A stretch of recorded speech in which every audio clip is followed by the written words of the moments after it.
I want to make it very clear in the beginning, I'm not anti-government. I don't believe in terrorism. And I want to make it especially clear that there are a lot of good people in the FBI and the CIA, naval intelligence, army intelligence, military intelligence, NSA. Unfortunately, there are a few key people in key positions who have made a difference, a big difference, in what's happening in America today. So, looking back, my personal experiences, I retired from the FBI March 1979. At that time, I was in charge of the FBI Los Angeles Division. I had more than 700 personnel under my command. The Attorney General of the United States, Griffin Bell, asked me after I retired if I'd coordinate security for the Pan American Games. I did. I was a consultant in the 1984 Los Angeles Olympics. I was a consultant for former Governor Jerry Brown, California Narcotic Authority. So I do have credentials. My first major, and credibility, believe me. Now, if you read the internet, you may not think so, because there are some heavy-duty FBI informants out there like Stu Webb and Barbara Hartwell, who are MKUltra mind control victims, CIA mind control victims, who are making all kinds of disparaging remarks about me. But I don't want to deal with those people, because if you read their material, you'll see that it's designed to discredit people like me, former State Senator John DeCamp, and other leaders who are trying our best to expose what's happening in America today, and actually around the world. Let's go back to 1776, May the 1st. Adam Weishoff was commissioned by the Rothschild family to set up the goals to control and take over the world with a one world government. Adam Weishoff came up with 25 goals.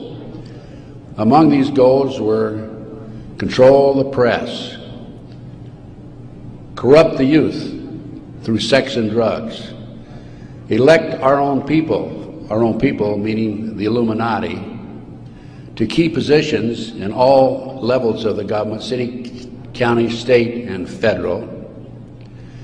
And it goes on. The final goal was to take over the world, the one world government. Information is very well documented by William Guy Carr in his book, Pawns in the Game. When I retired, I had no idea what was going on. I had no idea about the Illuminati. I had no idea about Adam Weishoff. However, my first major investigation when I returned from Puerto Rico was a Dr. Jeffrey R. McDonald case. He's a former Green Beret doctor who was convicted of murdering his wife and 2 children at Fort Bragg, February 17, 1970. He'd been tried and convicted and sentenced to 3 consecutive life sentences. I was asked by the defense team to investigate the case because they claimed that Dr. McDonald was innocent. I said I would, but if I learned that he murdered his wife and 2 children, I would discontinue my investigation, no longer become involved. I want you to know I'm still working for Dr. McDonald. He is an innocent man. Now, once I became involved in the case, I had to read everything, and I learned that evidence was lost, evidence was stolen, evidence was altered. An FBI agent, Paul Stombaugh, lied before the grand jury. And most important of all, Colette, the wife, had skin where she had fought off the assailants under her fingernails. That skin was handed over to William F. Ivory, the chief investigator for the Army, and it has disappeared.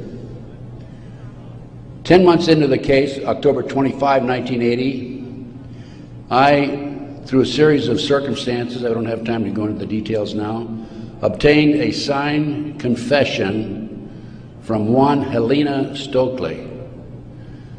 I had 3 sessions with her, 10 days each, total of 30 days. Helena told me that Dr. McDonald did not commit those crimes, that they were committed by her satanic cult group. And I said to myself, what's this all about? I don't know anything about Satanism. I read about it in the Bible, of course, and that's about it. But as I delved into the case, I learned that drugs from Southeast Asia were being flown into the United States to various military bases in plastic bags in the bodies of the dead GIs. I further learned from Helena that her satanic cult group was involved in distributing these drugs up and down the East Coast. They were mad at Dr. McDonald because he was abusive to the cult members and the GIs who went to the civilian hospital where he was moonlighting for relief of some sort. So they went in and attacked him that night. There were a total of 7 involved in the crime. She named them all for me. Right now, today, I know where some of them are located. But to further check and document this, I went to the UCLA library, and I found out, in fact, in the Time magazine, January 1, 1973, there was an article about bringing drugs in plastic bags in the body cavities of dead GIs. There was no question in my mind Helena was telling the truth. I gave her a polygraph test, and she passed. I had her examined by a psychiatrist, and she passed. And as a matter of fact, the government themselves had given her a polygraph examination early in their investigation before I entered the case. And Byzantine, the Army polygraph operator, said that she thought that she was telling the truth. She thought she was there that night. Now, the most recent series of events in the McDonald case, now I'm telling you a little bit about the McDonald case because that's what woke me up as to what was going on. It was after that I started researching and went back and found out about the Illuminati/Satanism. It was after that I learned considerable more about what was going on. And the most recent information, Dr. McDonald, who's been in the penitentiary for some 25 or 26 years now, appeared before a parole board just 2 days ago, his first that he's ever appeared before a parole board. And the reason he had never appeared before is because, in his opinion, had he appeared before, it would be an admission of guilt. In this particular instance, he still claimed he was innocent, but he did appear before the board because he's a newlywed individual with a woman named Kathy. And of course, if you read the papers in the last 2 days, his parole was turned down, and the parole board made him eligible for another hearing in 15 years. This poor man not only lost his wife and 2 children, he has served 25 years in the penitentiary and another 15 years to go. He's 61 years old. I am still working the case.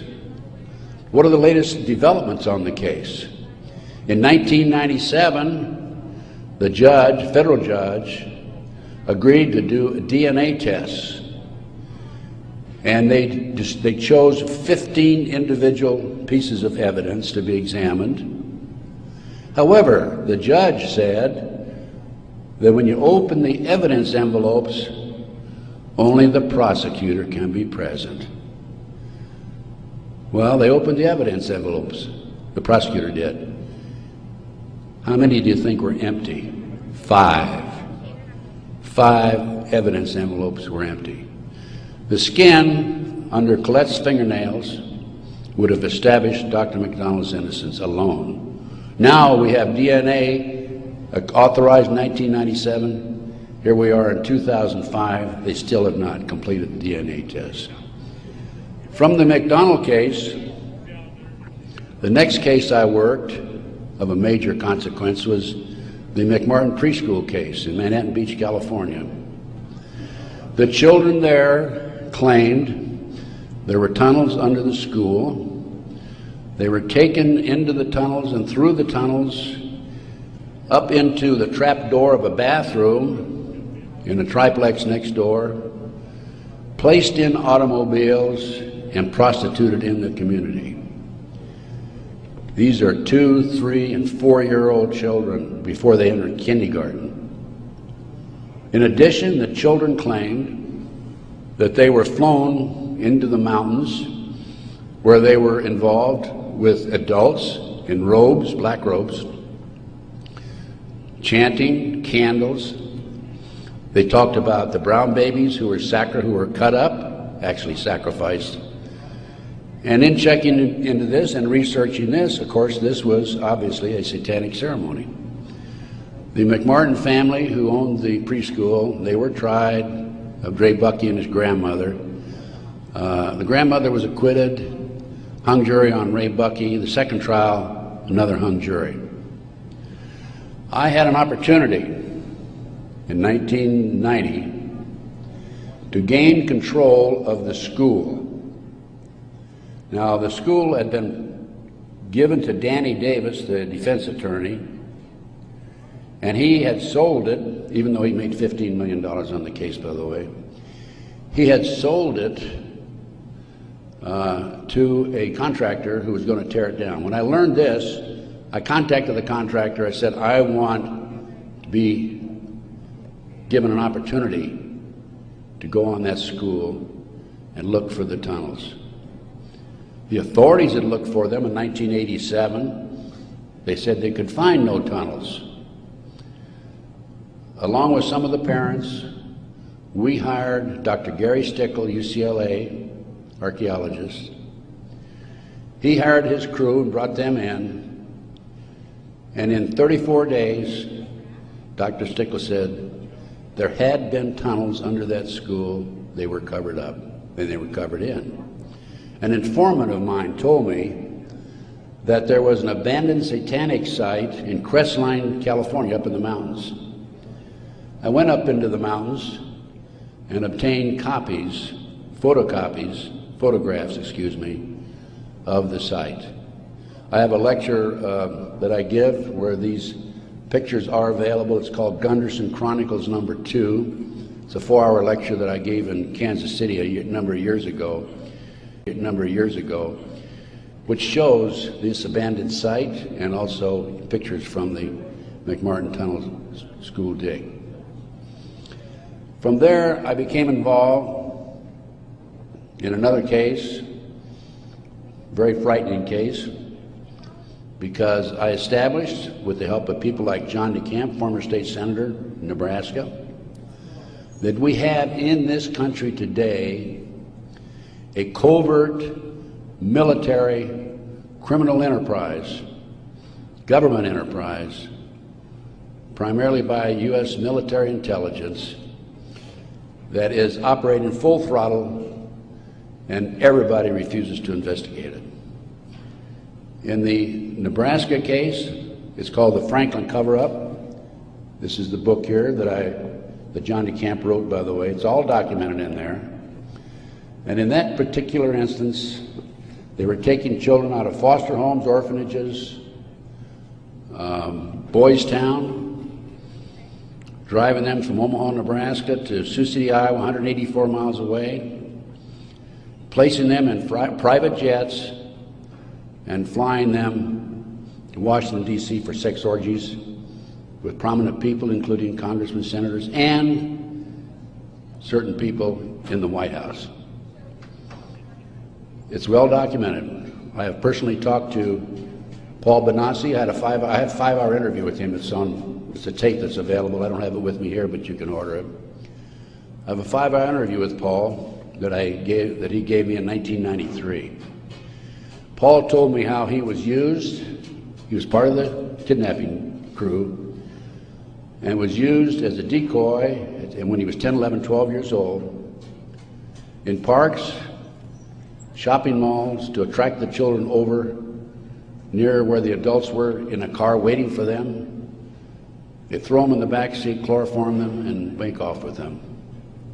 Paul also told me that these children Many of them become sex slaves. Many of them are used as toys. The boys, they call the boys toys. I don't know what they call the girls. But these degenerate, sick people, the men are more interested in the little boys than they are the girls for some reason. But it's all well documented. Paul drew the inside living quarters of the White House. Now, this information broke in about 1987. That's about right after I entered, just before I entered the case. I replaced a fellow named Gary Caradori, who was the investigator for a Nebraska Senate committee. Gary met the official photographer of the group, who had split from the group, defected, and agreed to take the pictures that this official photographer gave him, and they met in Chicago, agreed to take the pictures back to the committee. He flew out of Chicago in his private plane, a short distance out of Chicago. The plane exploded in midair, and his briefcase has never been found. He and his 11-year-old boy died. His briefcase has never been found. The rear seat of the airplane has never been found. I made every attempt possible to obtain possession of or control of that plane, because I wanted to examine it for bomb chemicals, particularly the back seat. It's no longer available. Nobody knows what happened to it. Gary Caradori was a civilian, yet it was taken to a military base for examination. A deputy sheriff was the first one on the scene. He saw the pictures. He started picking up the pictures. An FBI agent came along, took the pictures away from him, told him to keep his mouth shut. He started talking to a few people. A year later, his wife was murdered. He's no longer talking. This international child kidnapping ring, I later learned, was out of Washington, D.C. It was very active, and the organization is known as the Finders. And I have a report on the Finders back there. Everything I'm telling you is documented, by the way. The Finders has been established and operating throughout the 1960s up to the present time. It was exposed in 1987. They moved their operation to Wichita, Kansas, and they're operating right today in Wichita, Kansas.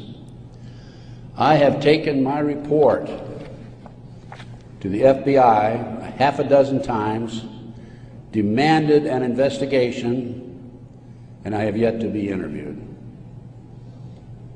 So we have the Finders, we have the Franklin cover-up, which documents what I'm telling you. We have the pawns in the game. Pawns in the game is the Illuminati. This is the Illuminati/satanic movement in this country today. And the last thing I'm going to mention in the way of a book is why Johnny can't come home. Johnny Gosch was, September the 5th, 1982, a newspaper boy on a Sunday, and he was about to deliver his newspapers in West Des Moines, Iowa. He never delivered any newspapers. He disappeared. The mother, Noreen Gosch, was dumbfounded, didn't know what happened, demanded an investigation of the FBI and by the West Des Moines Police Department. The chief of police in West Des Moines said to her, even though he's disappeared, we do not have any witnesses who saw him being grabbed and placed in a car or being taken control of. So we're not going to investigate it. The FBI used the same premise. They refused to investigate it. Now, I've been involved in kidnappings in the FBI, and I can tell you that it's automatic within 24 hours, at the end of 24 hours, that we had to go in my day, this was back in the 50s, 60s, and 70s, we had to go in and start investigating the case after they've disappeared for 24 hours. Today, As I stand here and you sit there, the children are disappearing in this country at the rate of 83 per hour. That's over 700,000 children a year. Now, I can go back to July 1982. The Reader's Digest claimed there were 100,000 children disappearing every year. There's another statistic that I find very interesting, and that is that it is estimated 2,500 children are kidnapped and murdered in this country every year. That's an unbelievable figure. Yet, the FBI refuses to investigate it. Now, after the Nebraska case, and part of the Nebraska case, most recently, we have a young man named Jeff Gannon, who has appeared in the White House using a fraudulent press pass. This has happened within the last month. Certain people in the White House were questioning him and were suspicious of him because when he would engage in a press conference with the president, President Bush, he was asking what they called soft questions. Soft questions meaning the president would have an answer for them, he'd look good. Somebody started checking into his background. They learned that he was actually an individual named Jim Guckert. This is all on the internet, by the way. And Guckert had a homosexual website. So Jeff Gannon is an alias of Jim Guckert. Now his picture appeared in the internet, and he is believed to be Johnny Gosch, who was kidnapped September 5, 1982.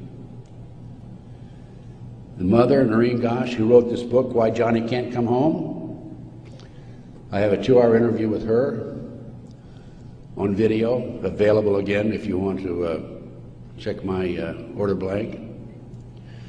She did not sit still for this. Can you imagine if the 83 mothers of children who disappear every hour would do what Noreen Gosch has done? We wouldn't have this problem today. She went to the FBI, demanded an investigation. They refused to investigate. The police refused to investigate because the case tied into the Franklin cover-up.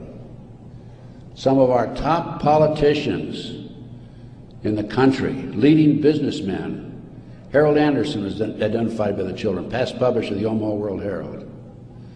The head of the Nebraska Forestry Service was identified by these children. There 80 children came forward in this Nebraska case. And it goes, as I said, right up to the White House.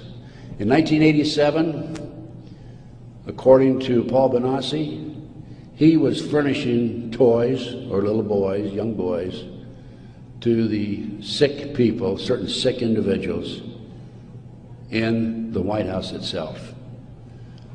I have the names of some of these people. No need to mention it here. Some of them are mentioned in the Franklin cover-up. But it does appear that Jeff Gannon is, in fact, Johnny Gosch. Noreen Gosch, the mother, has looked at the pictures. She believes it's Johnny Gosch because he has a scar on his right cheek about the size of a nickel. It's white. Gannon has a scar there also. Little Johnny Gosch had a birthmark on his left chest about 8 inches long. From looking at pictures of Jeff Gannon on the internet, it appears that he had a birthmark at one time, and there's been an attempt to erase it. I personally talked to one of the youngsters who was involved in this network. I've talked to several of them.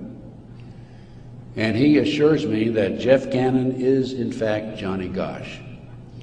Well, how did Johnny Gosch get from West Des Moines, Iowa, 12 years old, all the way with a phony press pass into the White House as of a few weeks ago?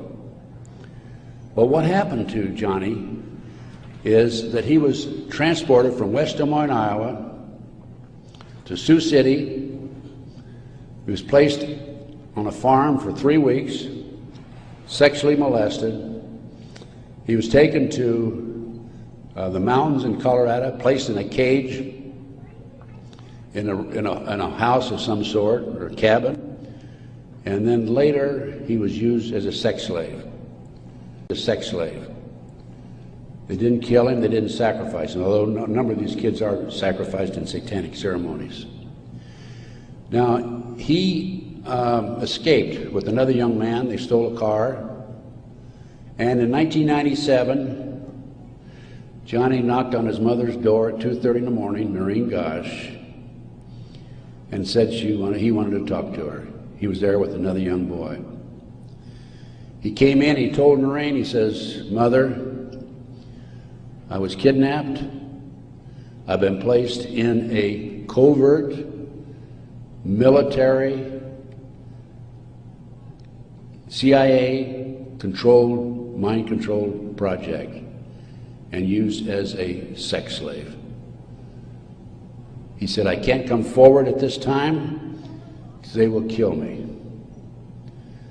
And then he left. Noreen says that's the last time she talked to him, 1997.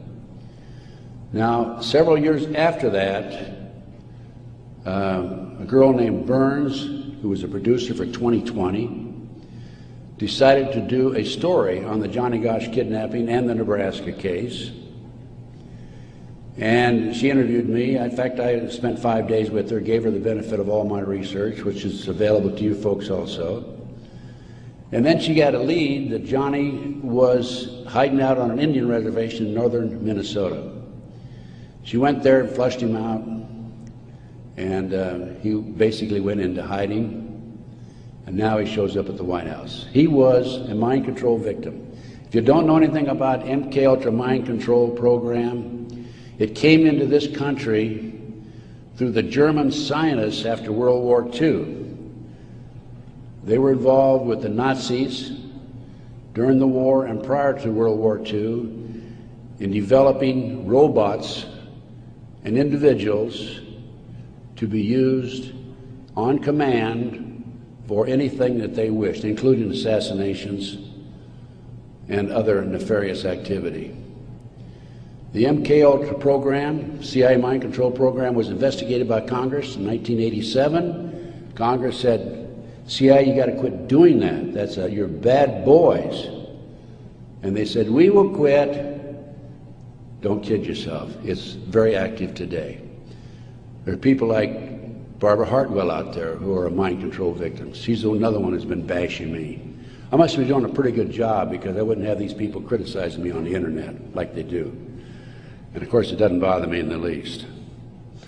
But going back to the Nebraska case and MKUltra, a lot of this training took place at Offutt Air Force Base in Omaha, Nebraska, which was Strategic Air Command headquarters.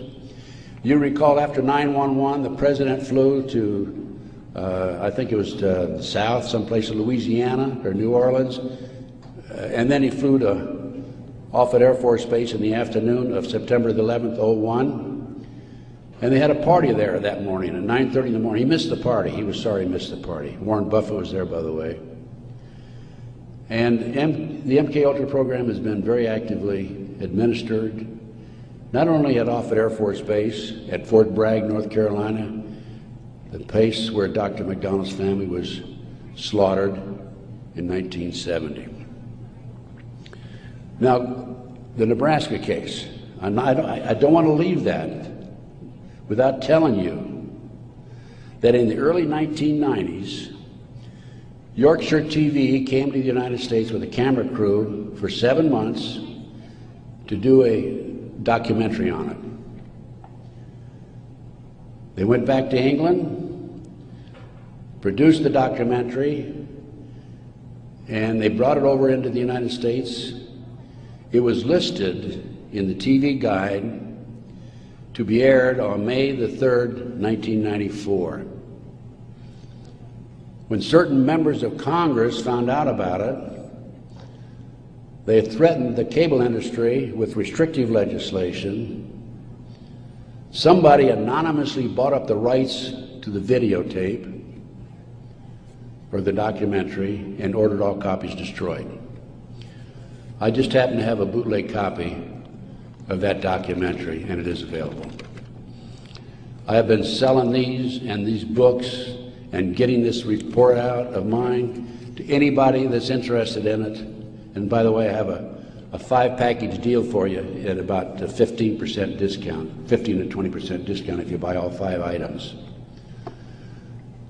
So about 6 months ago, as any good investigator would do, I said, I'm going to get a copy of that TV guide. I didn't have a copy. John DeCamp had one at one time, couldn't find it. That's typical of John, by the way. Good friend, great guy. And so I said, I'm going to get my own copy. So I wrote to TV Guide people, and I received a copy of the TV Guide for May 3rd, 1994. 10 p.m. Discovery Channel. It's not listed. A nature show is listed instead on the new reprinted edition. I'm not going to be outfoxed by these people. I went to the Los Angeles Times TV log.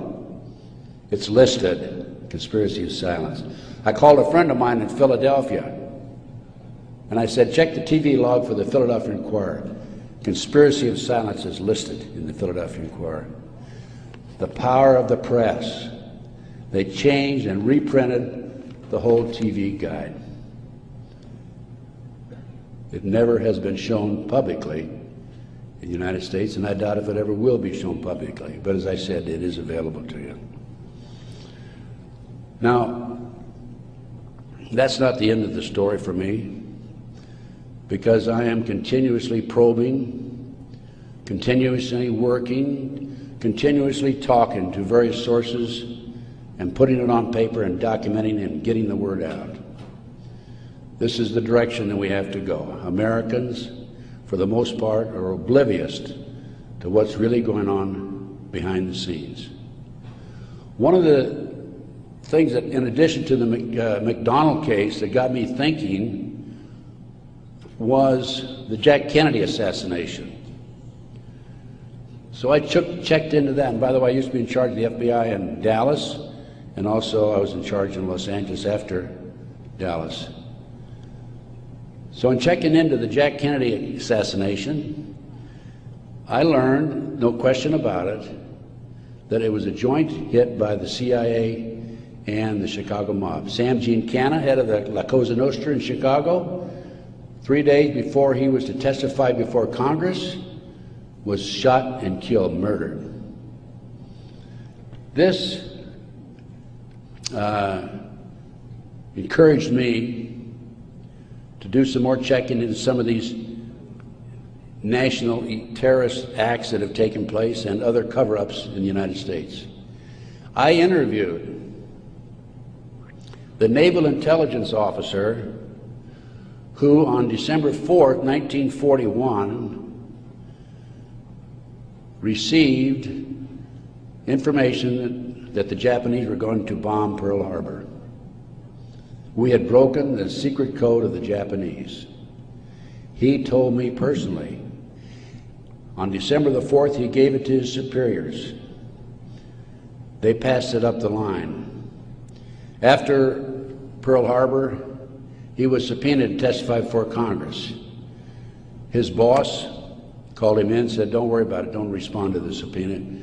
Someday you'll know why. He never did testify before Congress. And he recently passed on, by the way.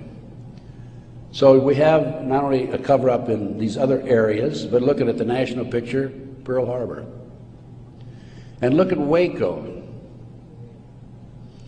The military was involved in destroying and shooting and killing, and also the FBI, women and children in Waco.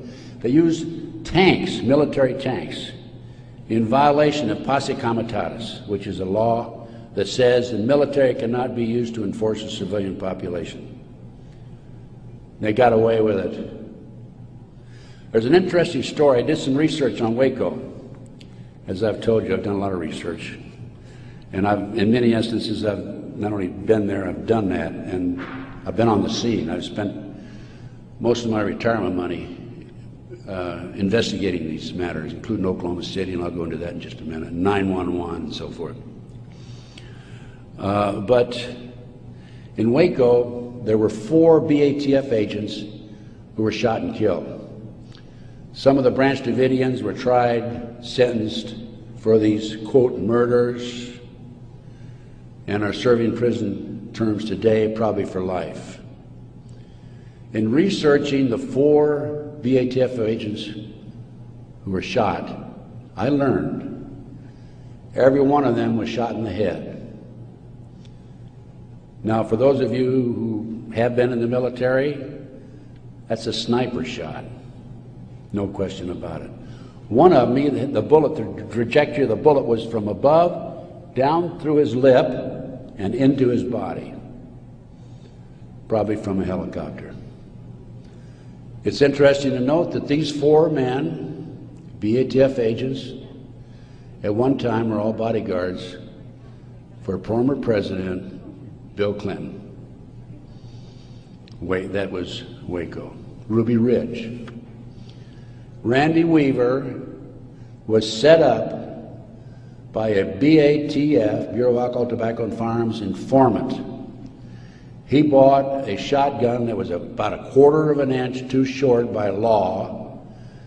They arrested him and served him with a warrant. He refused to appear before the courts, and they sent an army after him. Horiuchi, the FBI sharpshooter, shot and killed his wife while she was standing in the doorway. He used to brag about what a great shot he was. Another instance where they tried to railroad a good, loyal American who fell in a trap. And then we have the 1993, continue with the great conspiracy. I call this a great conspiracy, and that's what it is. Car bombing of the World Trade Center.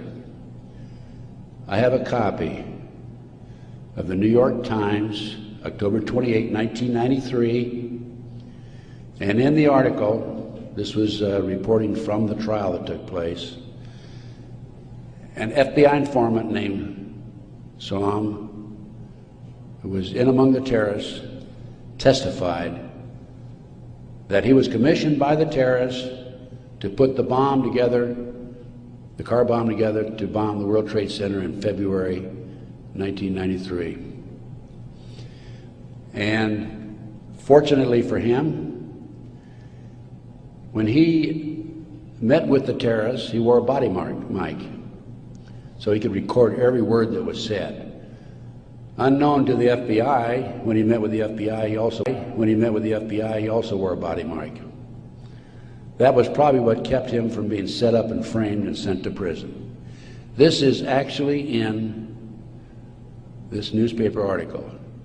He went to his FBI superiors, says, "I've been commissioned to put the bomb together. We're going to use a dummy bomb, aren't we?" And he was told by his FBI superiors, "No, we're going to use a real bomb."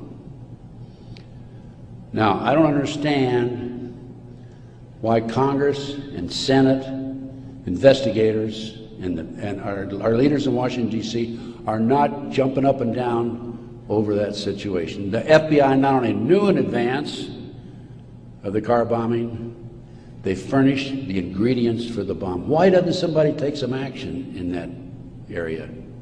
Why doesn't somebody investigate this international child kidnapping ring being operated by the CIA? Why are these congressmen voting on bills like the Patriot Act, which takes away many of our constitutional rights and civil liberties, in the best interests of, quote, protection for our country and protection from the terrorists? Let me tell you something, ladies and gentlemen. There are people in our government, a rogue outfit, whatever, I'm not sure, who are actually behind these terrorist acts. And the reason they're behind the terrorist acts is so they can pass bills like the Patriot Act And the reason the congressmen and the senators vote for these stupid bills, stupid by our terms and our definition, is because many of them have been set up and framed through sex and drugs. So then we have Oklahoma City, 1995. I personally made 2 trips to Oklahoma City. I investigated Oklahoma City. Because of my report, the defense attorney for Timothy McVeigh sent 2 of his investigators to interview me. I spent 4 hours with them. Actually, I got a lot of information out of them. For example, they told me that they were allowed to tour the remains of the Murrah building in Oklahoma City in the presence of a U.S. Marshal, but they were not allowed under any circumstances to take soil samples or to pick up any evidence for examination. Stephen Jones was their attorney. I heard that they were going to tear down the building. Now, you can trace bombs through what they call the taggants, the chemicals. When I heard this, I called John DeCamp.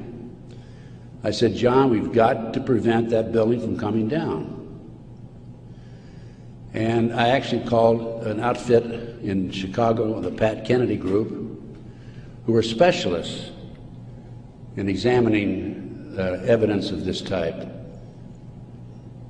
And John called McVeigh's attorney, Jones, and because John had a client he was representing who was involved in the case, Jones said, I'll handle the paper, we'll have a hearing, we will prevent that building from coming down.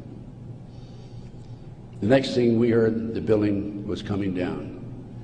John called Jones, what's going on? And he had no good answer for it. That was evidence. I've been at many a crime scene, and it is critical that the evidence be preserved. That was a huge cover-up. McVeigh wrote a letter to his sister. McVeigh was in Special Forces. The government says, military says, oh no, he flunked out. He didn't flunk out. He was recruited out of Special Forces, according to him, a letter he wrote to his sister, to be trained to be a CIA assassin and also to work for the CIA international drug operation, both against the competition and for the CIA pro-drug people. McVeigh was, in my opinion, an MK-Ultra mind control victim. He was visited in prison in Oklahoma and in Colorado by Dr. Jolly West. This was secret, by the way. I happened to find out because I made some phone calls to the right people. Jolly West was one of the foremost leaders, along with Sidney Gottlieb, in the CIA's MK-Ultra mind control operation. Why would somebody like Jolly West go interview McVeigh, not only in Oklahoma but also in Colorado during the trial? Because he was a mind control victim himself. At one time, it was reported, I think in the U.S. News and World Report, that McVeigh had a microchip in his buttocks. Our military reportedly have been using microchips to keep track of their soldiers. The bomb in the truck allegedly was a fertilizer bomb. The government first announced that it was a 1,500-pound bomb and then a 2,500-pound bomb, and I think it ended up being 4,800 pounds. That bomb that was in the truck destroyed half the building. A 4,800-pound fertilizer bomb, ammonia nitrate fertilizer bomb, dissipates and did not have the potential, the possibility of destroying that much of the building.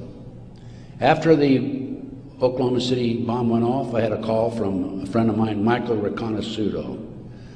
For those of you who are making notes, look up in the internet, R-I-C-O-N-O-S-C-I-U-T-O. Michael Riconosciuto. I've been working with Michael since the early 1980s, 82 is when I first met him. He was a CIA agent, operative for some 2 decades. He was also an FBI informant at one time. His father owned the Hercules Manufacturing in Silicon Valley, California. Hercules Manufacturing developed what is known as the electro-hydrodynamic gaseous fuel device, which is a highly classified bomb. The bomb was actually manufactured by Dyna Nobel out of Salt Lake City. Now, Michael, in the meantime, is in jail now, right today. In fact, I talked to him yesterday because he started to talk before the Brooks Committee about a very interesting case involving the Promise software. The Promise software was in a computer operation that developed all kinds of intelligence information on you and I and every citizen in America. The Department of Justice leased it for 2 years. At the end of 2 years, they refused to pay Bill and Nancy Hamilton the $10 million they owed them. Then the Department of Justice, through Earl Bryant, past president of United Press International, took that computer and sold it around the world.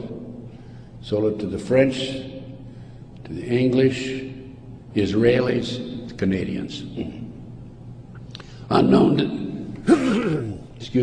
to these foreign countries, the officials in these foreign countries, there was a trap door in the computer. Very clever, huh? A trap door secretly allowed us, the U.S. government, to retrieve all the information they developed. Michael Reconnaissance was the CIA agent who developed the trap door in the Promise software computer. And when Congress started to investigate it, in the late 1980s, they called on Michael, and we want you to testify. Michael received a threatening phone call 2 weeks before he was to testify. He claimed from a fellow named Vietnix, Peter Vietnix, U.S. Department of Justice, if you testify, you'll be sorry. Michael testified anyway. A few weeks later, was arrested for drugs, is now serving a 30-year prison sentence because he dared to expose these nefarious activities by this rogue criminal enterprise operating within the confines of the U.S. government. Now, I got off a little I gave you a little background on Michael. Going back to Oklahoma City now, I want you to understand who Michael is. He's not some guy walking down the street with a grocery basket looking for a recycling center, okay? He has credibility. Now, Michael called me right after the Oklahoma City bomb went off, and he said, Ted, he called from prison, by the way, that's my bomb, meaning that Hercules developed it. That was not an ammonium nitrate bomb. Now, when that bomb was tested in 1982, I happened to be with a group of intelligence agents in Palm Springs waiting for the results of that test. It was tested in Area 51.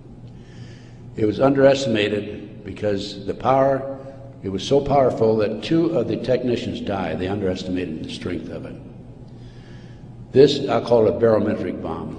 This barometric bomb, according to Michael, was what was in the car, not a fertilizer bomb. I have an Oklahoma City report on that. So what did I do as an investigator? Well, I went to the Pickaninny Arsenal in New Jersey,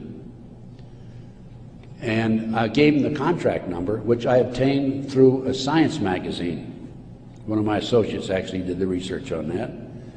And I gave the Picatinny Arsenal the contract number. This is public, available to the public, by the way.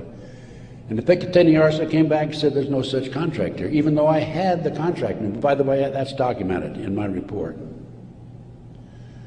And I went to Dyna Nobel, who I knew manufactured it, and they didn't even bother to respond. It's interesting to note that a Dyna Nobel expert witness testified at the grand jury when they indicted McVeigh.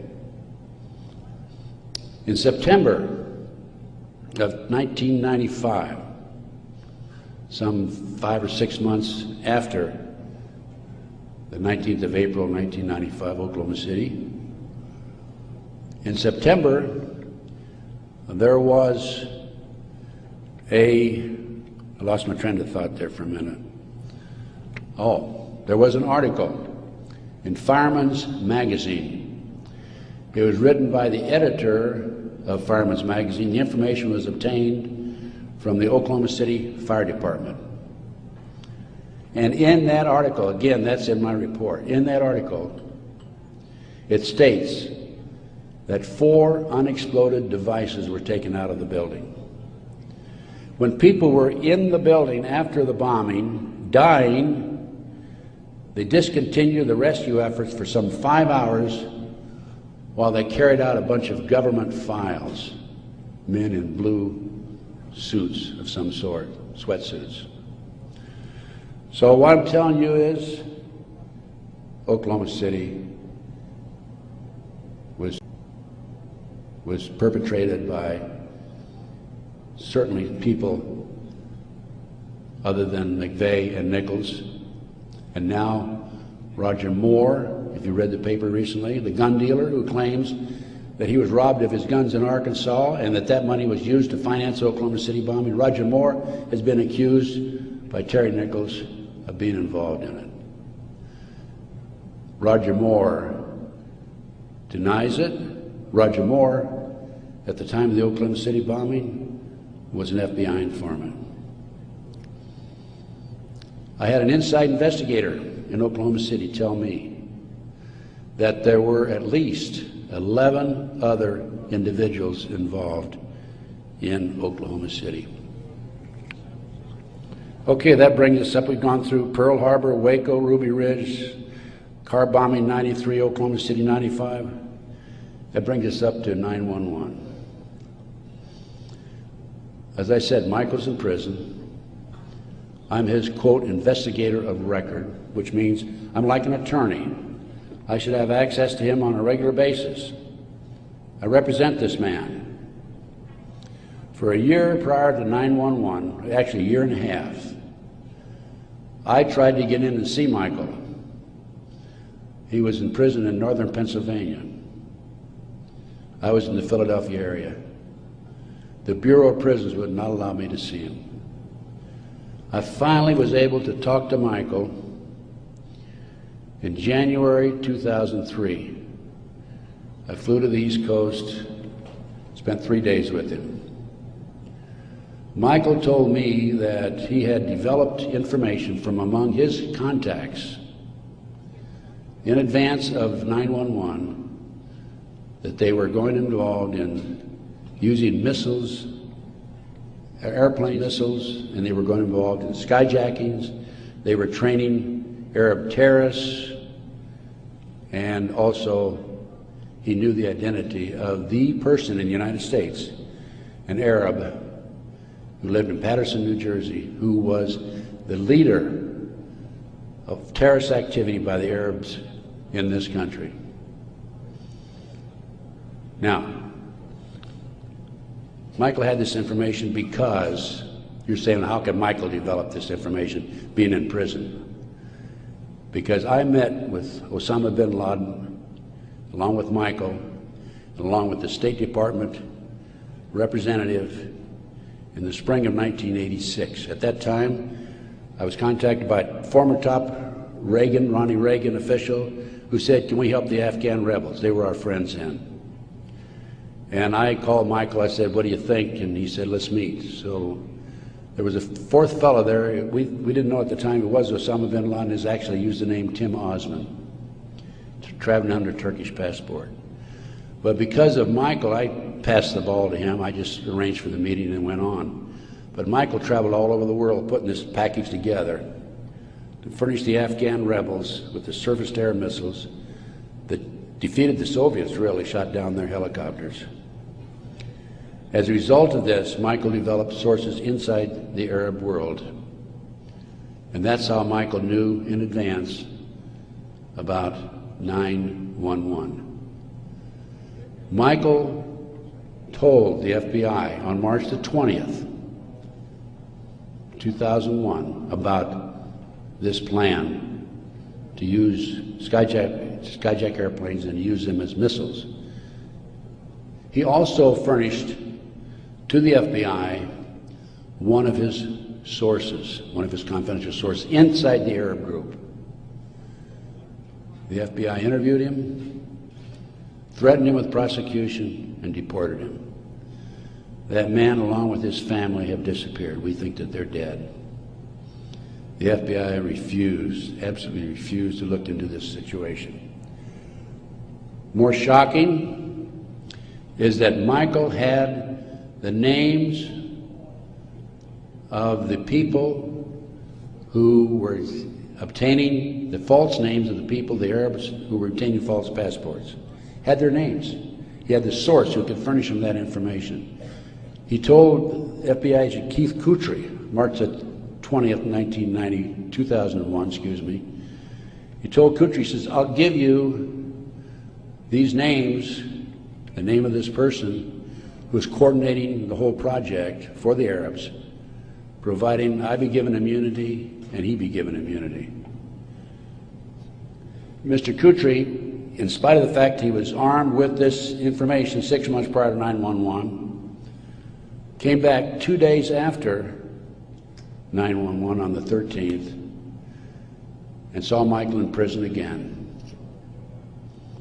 He accused Michael of being anti-government, anti-FBI, being a publicity seeker, and so forth, being disloyal.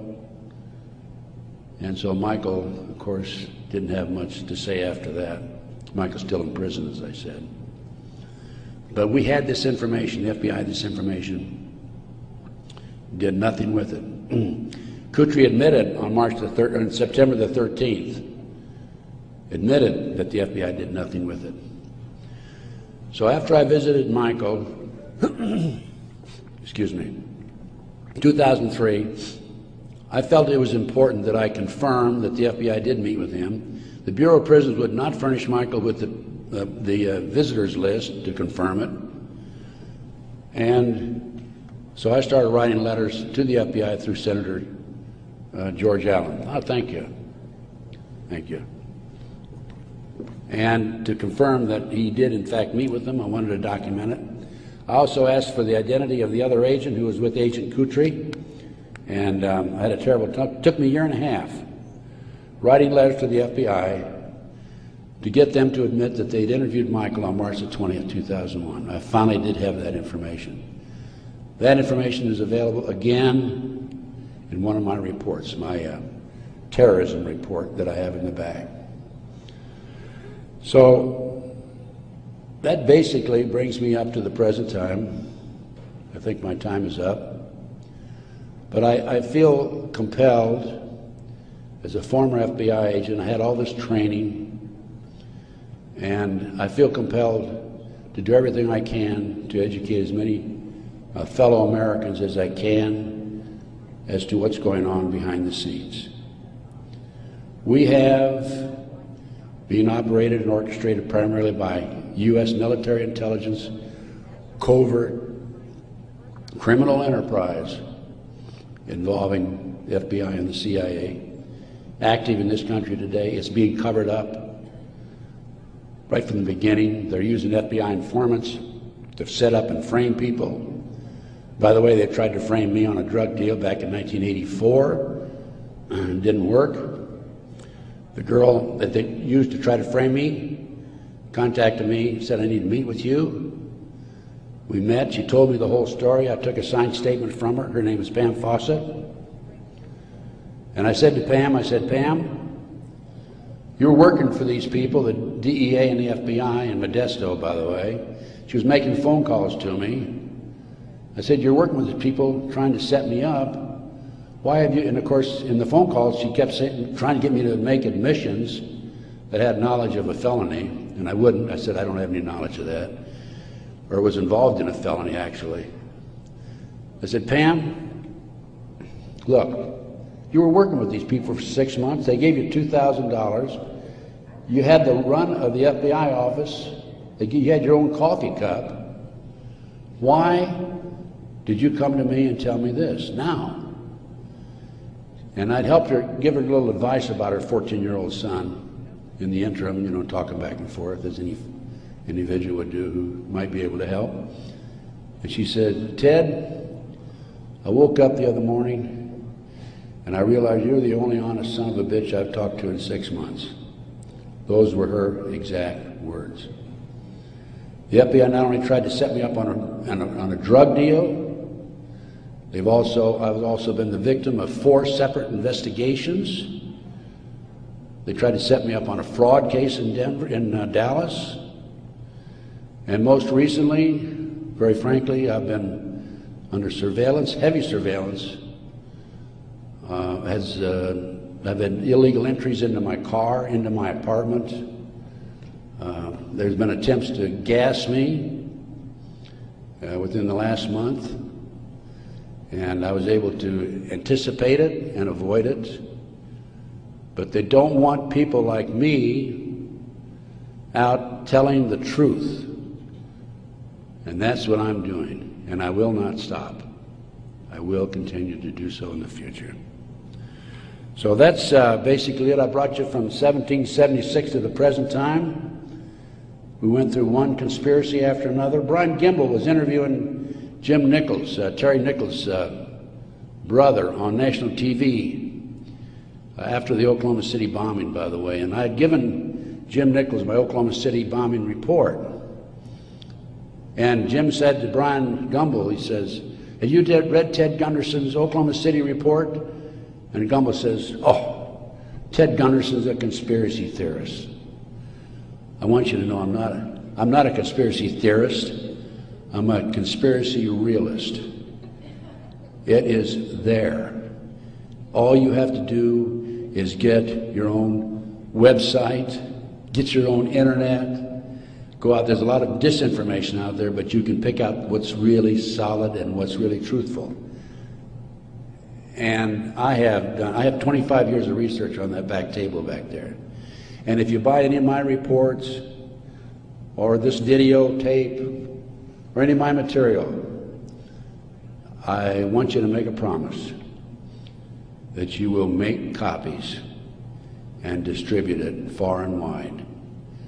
We need to wake up America. Right now, let me emphasize again, I'm not anti-American. I don't believe in violence. I believe in change through legal means. But we need to wake up an apathetic, sleeping society that is active in America today.